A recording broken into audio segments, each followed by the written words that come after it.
সার নিয়ে আমাদের ধানের মাঠে চলে আসছি। লাগানো হয়েছে আমাদের ইউরিয়া সারটা কিন্তু হলুদ হলুদ হয়ে গেছে। কতটুক করে শতক প্রতি ইউরিয়া দেওয়া হচ্ছে এখন? আজকে কিন্তু আমাদের ধানের মাঠে কিন্তু ইউরিয়া সার দেওয়া হবে। দেখুন এই বস্তা থেকে কিন্তু কিছুটা সার বাড়িতে রেখে যেতে হবে, কারণ এক বস্তা সার কিন্তু আমাদের আজকে লাগবে না বোনার জন্য।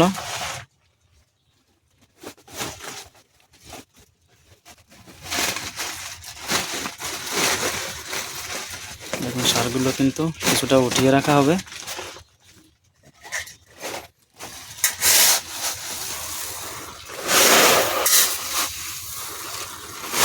আমাদের সার লাগবে কিন্তু 35 কেজি, আমরা কিন্তু 15 কেজি মতো উঠায় রাখবো, কারণ একটা বস্তায় কিন্তু 50 কেজি ইউরিয়া সার থাকে। দেখুন এই প্লেটের এই ইউরিয়ার দানাগুলো কিন্তু অনেক সুন্দর। কিছু কিছু বস্তাতে কিন্তু দেখা যায় এই দানাগুলো পাউডার মতো হয়ে গেছে, কিন্তু এই দানাগুলো কিন্তু অনেক সুন্দর আছে। আমরা কিন্তু এই বস্তাতে উঠিয়ে রাখলাম বাড়তি যে সার সেইটা, আর ওই বস্তাটা কিন্তু আমরা এখন মাঠে নিয়ে যাব। আমাদের ধানের মাঠে হঠাৎ করে কিন্তু বৃষ্টি আছে। দেখুন আমাদের বাড়িতে, আমাদের এলাকায় কিন্তু হঠাৎ বৃষ্টি, যেখানে জল বেড়ে গেছে, যে কারণে কিন্তু আমাদের ডাঙ্গার একটা মাঠ আছে, ওই মাঠটাতে কিন্তু আমাদের এই ধানের জমিতে ইউরিয়া সারটা দেওয়া হবে। আমরা কিন্তু সার নিয়ে আমাদের ধানের মাঠে চলে আসছি। এদিকে নামাবা না, গাবলা নিয়ে আসবো। এটাই কিন্তু আমাদের ধানের জমি। দেখুন আজকে কিন্তু হঠাৎ করে বৃষ্টির কারণে একটু জল বাড়ছে। মাঠটা কিন্তু ডাঙ্গার মাঠ। এই মাঠের সম্পূর্ণ ধান কিন্তু এই বৃষ্টির উপর নির্ভর করে কিন্তু হবে। দেখতে পাচ্ছেন হালকা জল কিন্তু হয়ে গেছে জমিতে। এই জমিটা কিন্তু একদম শুকনো ছিল। কিছু সময় আগে কিন্তু একটু বৃষ্টি হওয়ার কারণে কিছুটা জল কিন্তু ধানের জমিতে বাড়ছে। সে কারণে কিন্তু এখন আমরা সার নিয়ে আসছি, কারণ এই ধানের কিন্তু ইউরিয়া দেওয়ার যে সময় সেটা কিন্তু হয়ে গেছে,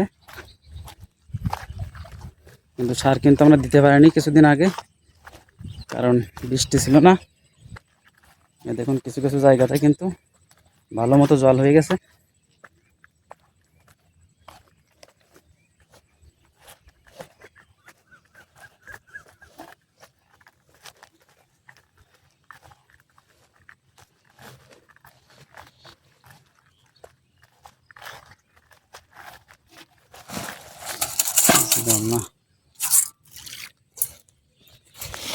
দেখুন ধানের যে গোছ সেটা কিন্তু অনেক সুন্দর হয়েছে, দেখতেই পাচ্ছেন।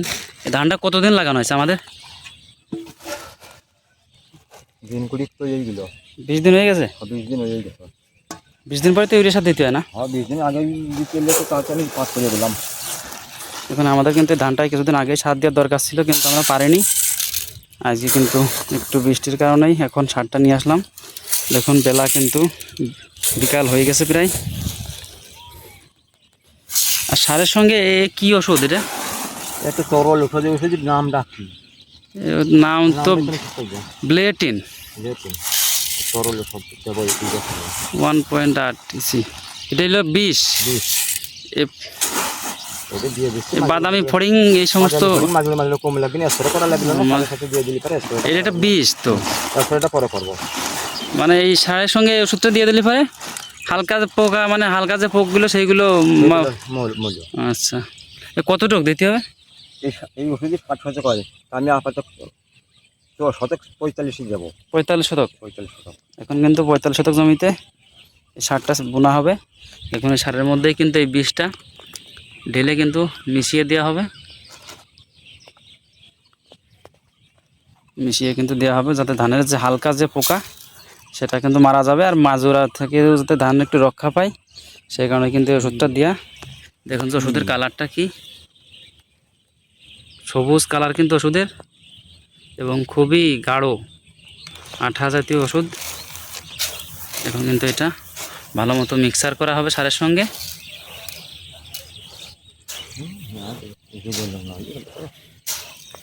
আর এই দেখুন এই ধানটা কিন্তু আমাদের পাশাপাশি 2টা জমিতে কিন্তু এখন সার বোনা হবে, ইউরিয়া সার। দেখুন ধানের জমিতে কিন্তু ঘাস তেমন একটা নাই, কারণ এই ধানটা লাগানোর কিছুদিন পরেই কিন্তু এই যাতে ছোট ছোট কোনো ঘাস না জ্বালায় সেই কারণে সেই ওষুধটা দেওয়া। কিছু সারের সঙ্গে, যে কারণে ধানের ক্ষেতটা কিন্তু অনেক পরিষ্কার আছে এবং ধানের যে গোছ বলে দেখুন সেই গোছগুলোও কিন্তু অনেক সুন্দর হয়েছে। এই জমিটা একটু নিচে, যে কারণে কিন্তু জল বাঁধার কারণেই দেখুন কত সুন্দর সুন্দর কিন্তু গোছ হয়েছে ধানের। আর এই পাশেরটাই কিন্তু একটু গোছটা কম হয়েছে, যে কারণে ডাঙ্গা থাকে, সেই কারণেই ধানে কিন্তু কোনো পোকা লাগেনি। তারপরেও কিন্তু আমরা ইউরিয়া সার দেবো। ইউরিয়া সার দেওয়ার পরে কিন্তু ধানের গাছটা নরম হয়ে যাবে ইউরিয়া সার ধরার পরেই। সেই সময় কিন্তু আবার পোকার উপক্রমটা খুব বেশি হয়, সেখানে আমরা হালকা করে কিন্তু একটা বিষ ওষুধ এই ইউরিয়া সারের সঙ্গে মাখিয়ে কিন্তু দিব, যাতে সঙ্গে সঙ্গেই পোকা লাগতে না পারে। তারপরে কিছুদিন পরেই কিন্তু আমরা যে মাজরা পোকা বলে তার জন্য কিন্তু স্প্রে ওষুধ দিব। দেখুন যে ওষুধটা মাখানোর পরে ইউরিয়া সারটা কিন্তু হলুদ হলুদ হয়ে গেছে।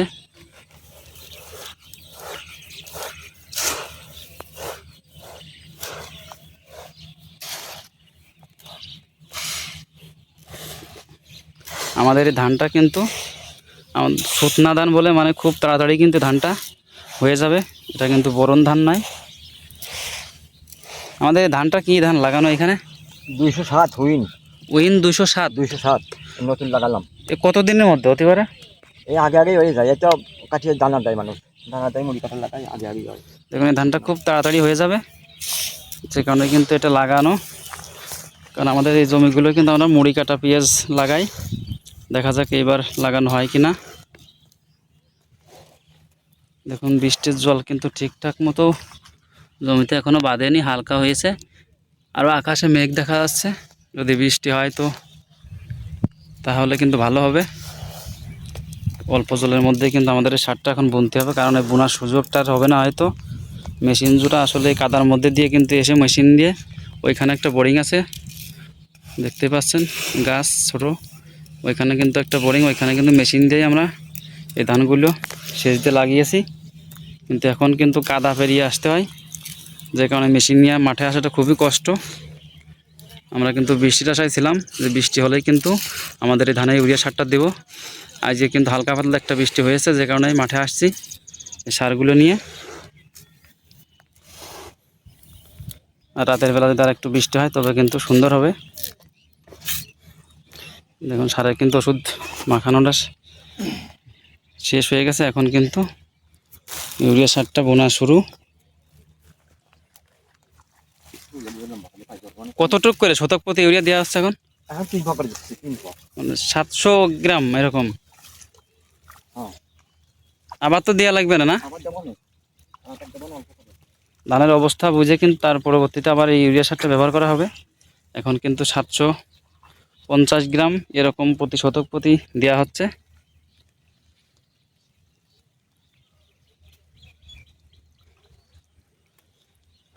এই ধানটা কিন্তু অনেকটাই গাছ ঘন ঘন লাগানো, কারণ এই ধানের কিন্তু খুব বেশি এই গোছ বলে, এই গোছগুলো হয় না, কারণ এই ধানটা কিন্তু শুকনা, খুব তাড়াতাড়ি কিন্তু ফুলে পাকিয়ে যাবে। যে কারণে কিন্তু যে ছোপ আসলে যত বোরন ধান হবে তত কিন্তু ছোপগুলো অনেক সুন্দর হয়। আর যত এই শুকনা ধান বলে এইগুলো কিন্তু ছোপ তেমন একটা হয়ে উঠতে পারে না, তার আগে কিন্তু ধানগুলো থোড় হয়ে কলম হয়ে পেকে যায়। সে কারণে কিন্তু এই ডাঙ্গার মাঠগুলোতে এই ধানগুলো লাগানো হয় এবং একটু ঘন গাছে ঘন দিয়ে কিন্তু লাগানো হয়, দেখতেই পাচ্ছেন। আর জল ঠেকানোর জন্য কিন্তু আমাদের এই জমিটায় 3টা বাঁধ দেওয়া হয়েছে, কারণ এই জমিটা কিন্তু সমতল নয়, একদিকে কিন্তু ঢালু। এই দেখুন জমির মাঝ দিয়ে কিন্তু এভাবে ভেড়ি বাঁধ বলে সেটা কিন্তু দেয়া, যাতে এই জমিটায় জল থাকে। এটা থেকে দেখুন এটা কিন্তু একটু নিচে, তার থেকে কিন্তু ওই নিচের আলির দিকে আর একটু নিচে, যে কারণে কিন্তু মাঝে আর একটা এই ভেড়ি বাঁধ আছে।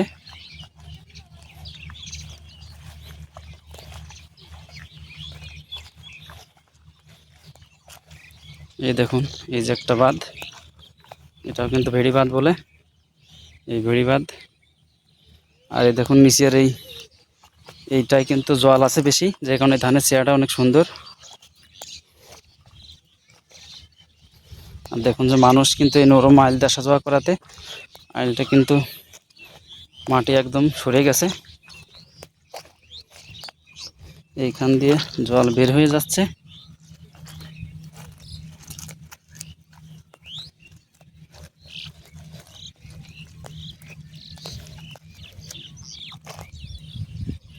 দেখুন জাইলের কি অবস্থা, দেখুন জাল কিন্তু ভেঙে দেখুন যে ধানের গাছ নিয়ে কিন্তু জমির মধ্যে চলে গেছে।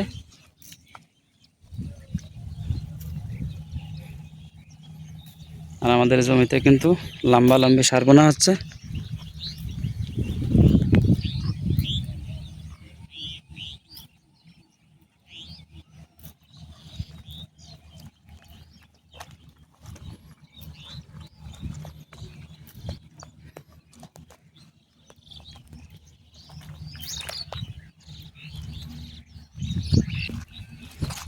দেখুন যে কিছু সময় আগেই কিন্তু বৃষ্টি হওয়ার পরেও আকাশ কিন্তু আবার সেই নীল রঙের চকচক করছে, আর কিছুটা হালকা সাদা সাদা মেঘও আছে।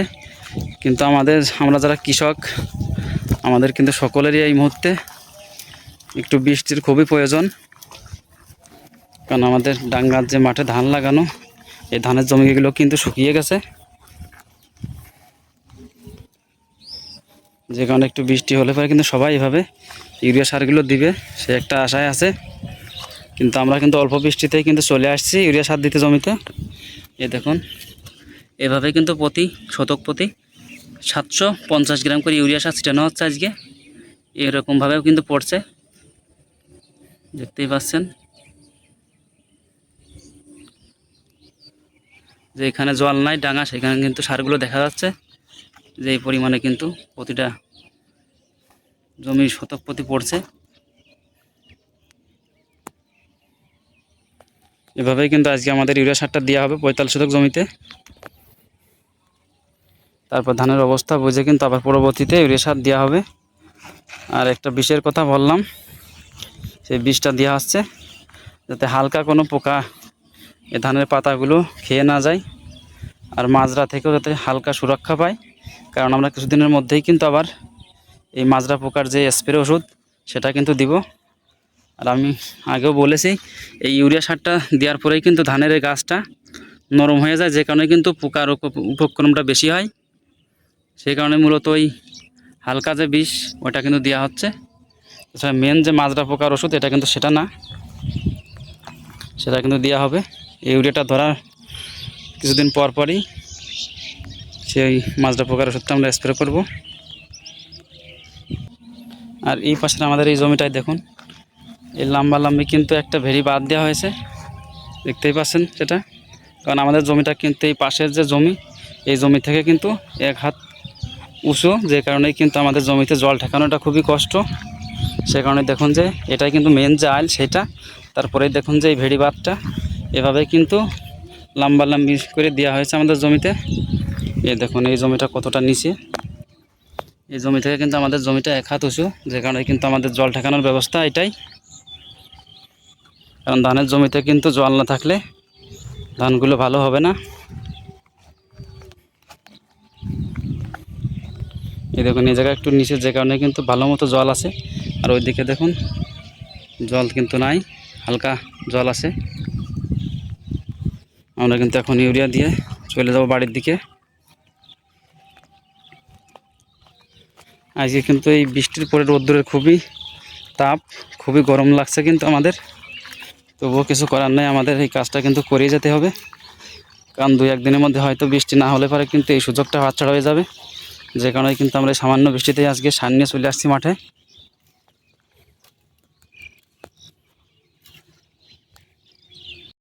আর এখন ধানের জমিতে আমরা ইউরিয়াটা দিচ্ছি, কারণ এই ধানের গাছের যে গোছ, এই গোছ উঠবে কিন্তু এখন দেখুন ছোট ছোট, কিন্তু এই দেখুন যে এভাবেই কিন্তু পাশ থেকে এই কুশি বের হচ্ছে, এগুলোই কিন্তু গোছ হবে। আর এই যাতে এই গাছটা, এই বড় গাছটার সমর হতে পারে তাড়াতাড়ি, সেই কারণে কিন্তু এই সারটা দেওয়া। আর এই সারটা দিলে পরে কিন্তু যে কাজ হবে সেটা হচ্ছে এই ধানের গাছগুলো অনেক কালো হবে এবং খাবার পাবে, যে কারণে কিন্তু এই ছোটো যে এইটা কিন্তু খুব দ্রুত বড় হয়ে যাবে। এবং এই মেন যে গাছটা, এই গাছের সঙ্গেই কিন্তু ধানগুলো একসঙ্গে ফলবে, সে কারণেই কিন্তু এই সারগুলো ব্যবহার করা। আর এই সারের সঙ্গে কিন্তু একটা বিষ ওষুধ সেটা কিন্তু দেওয়া হচ্ছে, যাতে হালকা কিছু এই পাতা ফড়িং বা অন্যান্য পোকা, হালকা যে পোকাগুলো সেগুলো কিন্তু মারা যাবে এবং ধানের কোনো ক্ষতি করতে পারবে না। সে কারণে কিন্তু এই বিষটা ব্যবহার করা। আর কিছুদিনের পরেই কিন্তু আমরা ধানের যে মাজরা পোকা বলে সেই মাজরার জন্য কিন্তু ওষুধ স্প্রে করব। এখনকার মতো আমরা শুধু হালকা করে একটা বিষ ওষুধই এই ইউরিয়ার সঙ্গে মাখাইয়ে আজকে দিয়ে দিচ্ছি। এই বিষটা অনেকে ব্যবহার করে, অনেকে করেও না। আর অনেকে মাজরা পোকার যে ওষুধ সেটাও কিন্তু এই ইউরিয়ার সারের সঙ্গে মিশিয়ে কিন্তু জমিতে বুনিয়ে দেয়। আমরা কিন্তু সেটা করছি না, এমনিতেই স্প্রে ওষুধ দিব এই মাজরা পোকার জন্য। সে কারণেই কিন্তু আমরা মাজরা পোকার ওষুধটা আজকে ব্যবহার করছি না, আমরা এমনিতে একটা বিষ দিচ্ছি শুধু ইউরিয়ার সঙ্গে।